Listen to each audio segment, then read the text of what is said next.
ప్రతి జంట వివాహమైన తర్వాత తమ కామ కోరికలు తీర్చుకోవడానికి ఎదురు చూస్తారన్నది అందరికీ తెలిసిందే. భార్యాభర్తలు మనోప్రవృత్తులను అనుసరించి సంతానం యొక్క మనసు శరీరం ఏర్పరచున్నవి.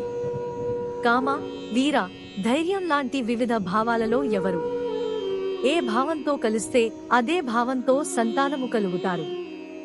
శోభనము అని పిలవడానికి కారణం శోభనం అనే మాటకు కోరిక, వెలుగు, వస్త్రాధారణ, భూషితముతో వచ్చు కాంతి అనే 3 అర్థాలు వస్తాయి. ఈ సందర్భానికి చక్కగా సరిపోతాయి.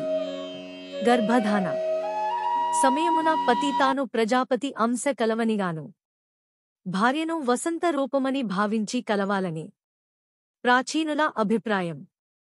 స్త్రీ శారీరకంగా స్నానం అయిన తర్వాత 5వ రోజు రాత్రి నుండి 16వ రోజు వరకు మనస్మతి చెబుతుంది. మాసమున కొన్ని దినాలు సంగమమునకు నిషిద్ధం.